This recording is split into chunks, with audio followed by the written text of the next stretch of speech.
Muy bien, y seguimos en 2 de 10. En este caso agradecemos la presencia de Juan Martín Biela, titular de la Cámara Inmobiliaria de Salta.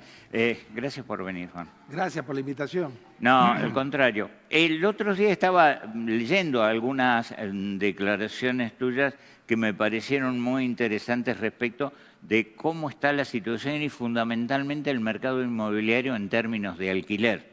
Es decir, la preocupación porque, bueno, han bajado los alquileres cuando se liberaron, pero de todas maneras no alcanza la plata.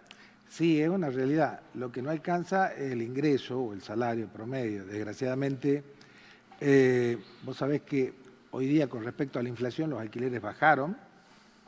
Importante, ¿qué quiere decir? Que hay gente que alquila un departamento de 2 dormitorios y está pagando mensualmente, ponele y paga 700.000. Y el mismo departamento en oferta en el mercado está en 600.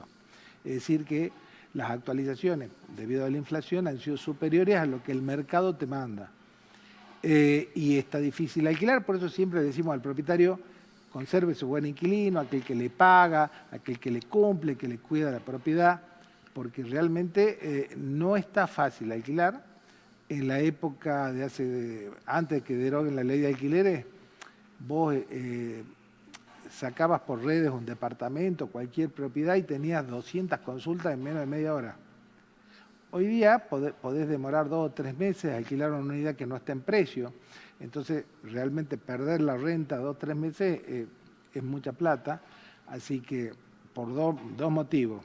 Andá con un profesional inmobiliario, por un lado, que te asesore bien el precio para que no pierdas. Y si estás con un buen inquilino, tampoco los pierdas, renegociá. Muchos de los casos, te digo, inclusive comercio o vivienda, se ha dado que hasta el propietario no le actualizó cuando correspondía. Viste que vos tenés actualizaciones trimestrales o semestrales. Dijeron, mira, aguantemos, sé que la mano está jodida, sobre todo con el comercio. En vez de que sea cada 3 meses, la hagamos cada 6. O sea, están conservando ese buen inquilino porque saben que la situación está complicada para todos, ¿no? En términos de vivienda se da esta situación y en términos de comercio, ¿se han cerrado muchos comercios, se ha liberado mucha propiedad? Sí, hay mucho, fuera de lo que es el microcentro, ¿no? El microcentro comercial Salta, a diferencia de muchas partes del país, se mantiene. ¿Qué te puedo dar el comparable? Córdoba o Capital Federal, donde el comercio electrónico se lo llevó puesto. Vos vas por Florida, vas por el centro, realmente es tierra de nadie, ¿no? Igual que en Córdoba. En Salta se conserva, más allá de que los comerciantes pueden no vender, saben que perder esa ubicación estratégica es no recuperarla nunca más. Entonces el microcentro se mantiene. Lo que es el macrocentro vas a ver mucha rotación de comercio, gente que no puede, no porque el alquiler sea alto, porque normalmente en el macrocentro es menor que lo que es un salario de comercio. O sea, realmente lo que pasa es que no venden. El consumo ha caído, sobre todo en la zona confort, que nosotros le llamamos confort, le llamamos nosotros de España hacia el norte, porque es donde vos tenés boutique, regalerías, ¿sí? Y en cambio lo que es consumo masivo es de España hacia el sur, donde vas a tener toda, digamos, lo que es la peatonal, la San Luis, la San Martín, que es de alto consumo, ¿sí? Con otro precio, otro segmento. Son dos, pero bueno, se desocupan y todavía va rotando. Aparece un nuevo salteño que quiere invertir o generar su emprendimiento. Todavía hay rotación. Sin embargo, vas a ver 1 o 2 carteles entre venta y alquiler por cuadra en Salta, cosa que no se veía hace mucho tiempo, ¿no? Ahora, en el ámbito volviendo a las viviendas, ¿no? Hubo un fenómeno en Salta muy fuerte que fue la inversión en departamentos para alquiler que los pusieron a disposición en distintas aplicaciones. Pero cambió también el perfil del turista y la llegada de turistas, especialmente del exterior. ¿Eso ha llevado a que haya más oferta de alquileres de departamentos especialmente? Hay dos cosas que aumentaron la oferta. Uno es la disminución en la minería. Que minería, ¿cómo impactó? Fijó un precio en determinado momento en dólares que alzó el precio del mercado. ¿Viste? Siempre había un vecino que le alquiló a los chinos en $1000. Siempre había... entonces, la verdad que hubo una gran cantidad de... en esa época de mineras que alquilaban, que hoy dejaron la mayoría de las propiedades, y había mucha gente que compraba, amoblaba o parte de su casa, compraba un departamento y lo metía en Airbnb, en Booking o en lo que fuera. Lo que pasa es que más o menos un monoambiente de microcentro te dejaba hace 3 años una renta de $50 por día, ¿sí? Y vos lo tenías ocupado en temporada baja un 50% y en temporada alta un 80% de los días. Era rentable. Hoy esa misma unidad está en $30, $35. En temporada baja tenés una ocupación del 30% y en una temporada alta no llega al 60%. Entonces, cuando vos haces el número finito, cuando vos tenés terceros que se ocupan y no sos vos dueño se ocupa de ir, acomodar, arreglar, no te dan los números. Claro, porque imagínate, más costos. $30 por 30 días son $900, 1.200.000. Ese departamento vos lo alquilabas en 500, sumale la expensa, los impuestos, los servicios, la lavandería, la publicidad, la comisión de booking, que es creo que 10, 15%, salís hecho perdiendo. Entonces, masivamente esas unidades se volcaron al mercado locativo anual y por eso ayudó a controlar el precio del mercado y fue en baja, ¿no? Claro, justamente hay casi una sobreoferta. Hay una sobreoferta, es verdad. Sí, sí. Y esos, además hay muchos que salieron a la venta. Y ahí se produce el desfasaje, donde el metro cuadrado usado está en $800 y el metro cuadrado nuevo está en 2.200. Ahora, cuando vos lo destinás a renta, ambos producen lo mismo, o parecido. No se justifica. Entonces, has descalzado el metro cuadrado nuevo, ¿no? Eso es... Claro, y el rebote también, y nos metemos en el tema de la construcción. ¿Se ha parado muchísimo la inversión en construcción inmobiliaria? Y Salta tenía 60, 70 edificios. No voy a hablar de San Lorenzo Chico, que es algo, es otra zona de inversión. Pero en el centro vos tenías 60, 70 edificios anualmente que se largaban y estaban en construcción. Hoy bajaron a 40. ¿Cuál es el problema? Vos construís en pesos. Cuando hiciste el desarrollo en pozo, largaste un esquema en pesos. Cuando está terminado, dolarizaste el precio. Este departamento vale $50.000. Pero el dólar está quieto y la inflación todos los meses es 2, 3 puntos. Quiere decir que todos los meses, si vos lo tenés quieto al departamento, fuera del esquema renta, estás perdiendo. Estás perdiendo 2, 3 puntos por mes. Entonces, los desarrolladores te dicen, che, no puedo sacar la utilidad que corresponda, que será un 20, 30%, y estoy empezando a perder. Todos aquellos que tienen los departamentos o los edificios terminados, que no los han locado o no los han vendido, están perdiendo 2, 3 puntos mensualmente, ¿no? Ahora, el desarrollo de algunos edificios está, por supuesto, en ese caso particular que es la zona oeste, pero también extendidos más allá de lo que es hasta inclusive el macrocentro, ¿no?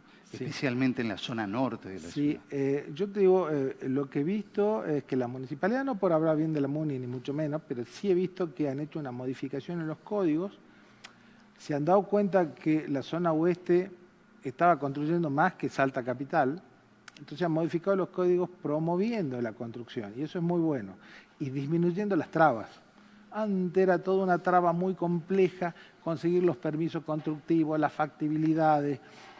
Hoy, por lo menos, lo que es la parte del Estado y los colegios vinculados han bajado para que el desarrollador pueda construir, donde antes podías hacer planta baja y 2 pisos, ahora quizás planta baja y 6 pisos. Entonces eso te ha dado una revaloración de tu lote y un incentivo a los desarrolladores que pueden optar distintos lugares para construir, ¿no? ¿Qué pasa con los terrenos? Porque uno ve que hay mucha oferta de terrenos loteados, hay muchas críticas, especialmente, no tanto en capital, pero sí en algunos municipios cercanos a la capital. ¿Cómo ha sido la evolución en la venta de los terrenos? Porque a uno por ahí le da la impresión que ha habido como una sobreoferta en ese sentido. Bueno, lo que pasa es que la pandemia creo que cambió la mentalidad, sobre todo de los jóvenes, muchos de los jóvenes. creo que el monoambiente sin balcón y estar encerrado no fue muy agradable para muchos. Claro. Entonces, la verdad que durante la pandemia y después se vendieron más de 5.000 lotes, te diría, en desarrollos de distinta naturaleza. Cerrillos, Rosario, San Lorenzo. Se armaron en mayoría clubes de campo. Que yo, si hubiera sido Estado, y me hago cargo yo de lo que digo, hubiera coordinado el desarrollo. ¿Por qué? Por los servicios. Correcto. Vos no podés hacer 10 pozos uno al lado de otro en la misma napa, porque cuando se queda la napa sin agua, se quedan sin agua todos. Quizás hay zonas donde tenías que haber hecho un dique de contención en altura para proveer los servicios y obviamente duplicar la planta depuradora, porque es un desarrollo muy grande lo que han hecho, y la rentabilidad les daba tranquilamente para que los desarrolladores inviertan. O sea, no es que les iba a costar. Era más problema no darle la factibilidad de servicio que decirle, muchachos, construyan. ¿Sí? Entonces, ahí hay un problemita de servicio y eso va a seguir creciendo. Entonces, hoy el Estado creo que todavía puede coordinar eso porque va a ser un dolor de cabeza el día de mañana. Pero bueno, ¿qué pasó? Se vendió mucho. Los primeros que compraron hicieron un negocio tremendo. ¿Qué te puedo decir? Ponerle. Compraron en $40.000 en Pradero, ahora vale 120. Ganaste una fortuna. ¿Qué pasó después? Bueno, siguieron saliendo lotes. Bueno, el que compró en 60 ya quedó en 60. En otros desarrollos, el que compró en 30 quedó en 30. Porque obviamente, como vos decís, hubo una sobreoferta.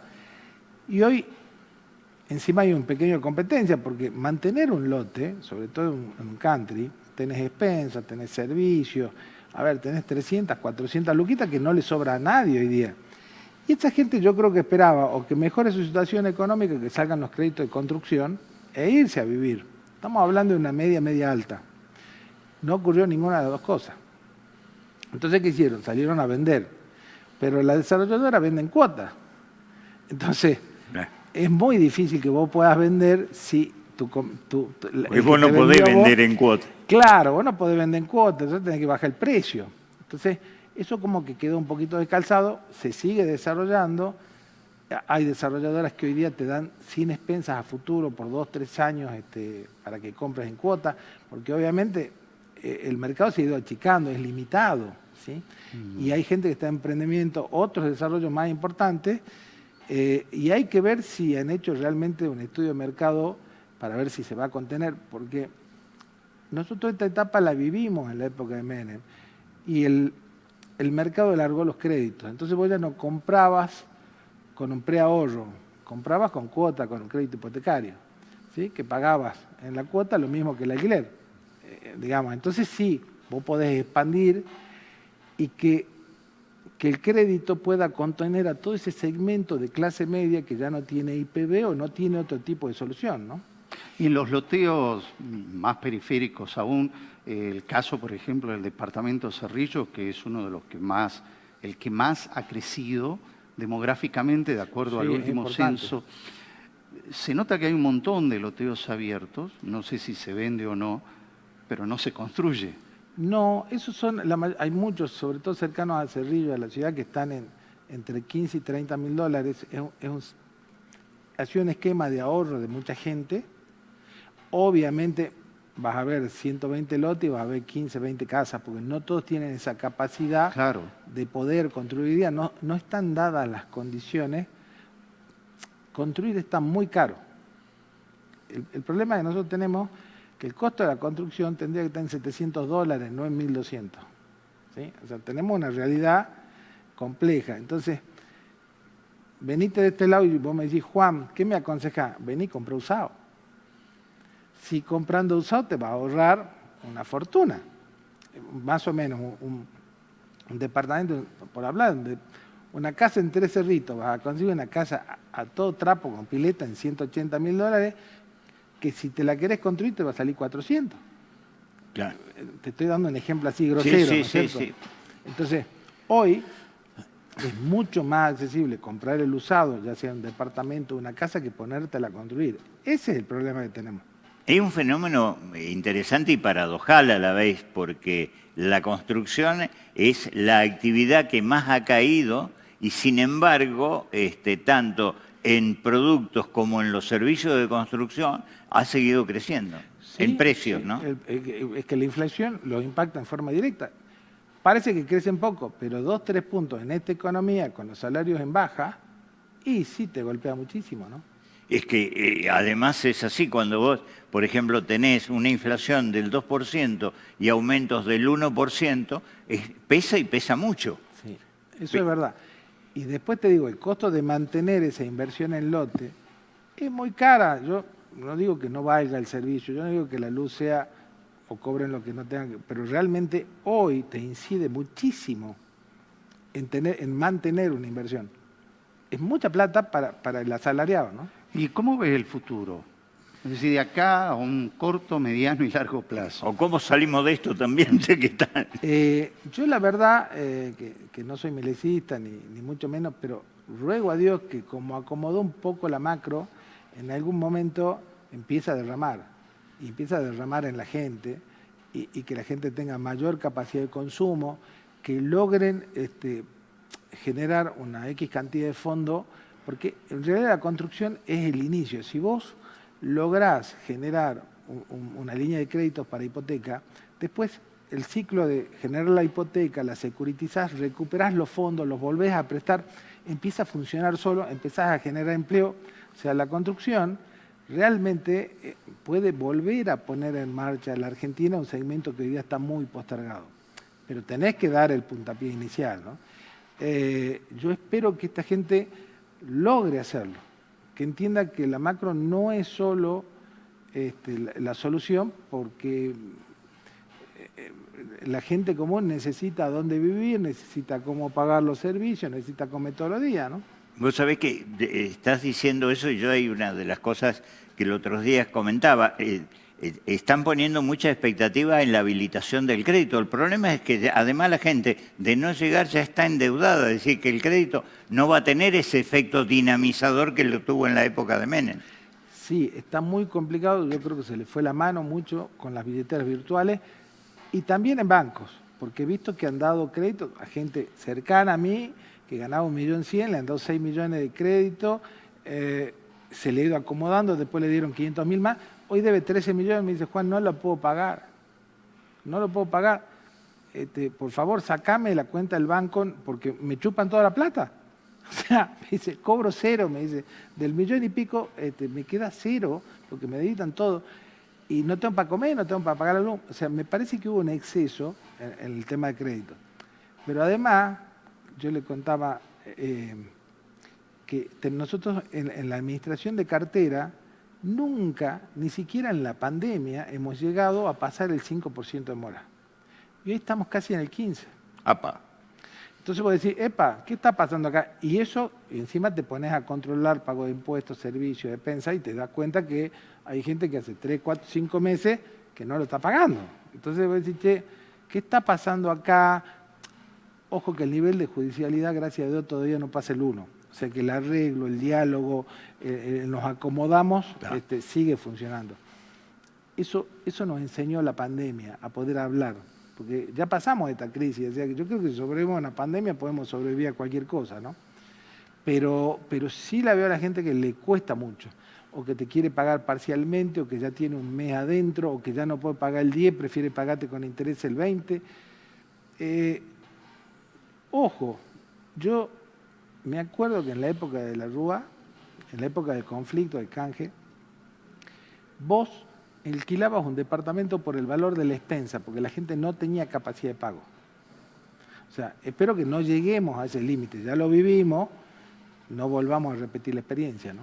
Y esto es de pronto de geopolítica urbanística, se me ocurre preguntarlo. Tenemos un emprendimiento enorme acá en San Lorenzo Chico y se están generando algunos centros de compra sobre la Ruta 51 también, y como que se están armando micros mercados paralelos en la zona periurbana. Esto, ¿cómo lo ves y si puede llegar a afectar también la capacidad comercial del microcentro? Lo que pasa es que nosotros lo vimos antes con el tema súper en los efectos barriales. Nosotros lo que empezamos a notar es que la gente ya compraba en el almacén del barrio, no en el súper. O sea, digamos, un efecto medio parecido en otro segmento, en otro target, pero obviamente que los centros de consumo alternativos son totalmente válidos y va a afectar a las grandes estructuras que están montadas, ¿no? Bueno, ya la está afectando con algunas marcas y algunas empresas. Y bueno, y esto se va transformando. Te digo que me voy a algo que nada que ver al tema comercial. La reposición de la mayoría de los locales en el macrocentro es con tienda americana. Ojo, antes estaban en la periferia, en las grandes ferias, ahora son locales montados. Te invito a que vayas. Claro. Te vas a comprar una campera como esta en 15.000 pesos, joya. O sea, hay un cambio en el consumo de la gente, por un lado en lo barato y por el otro lado en lo electrónico, ¿no? Bastante complejo. Muy bien, muchas gracias. Gracias, Juan. Martín. Gracias a ustedes.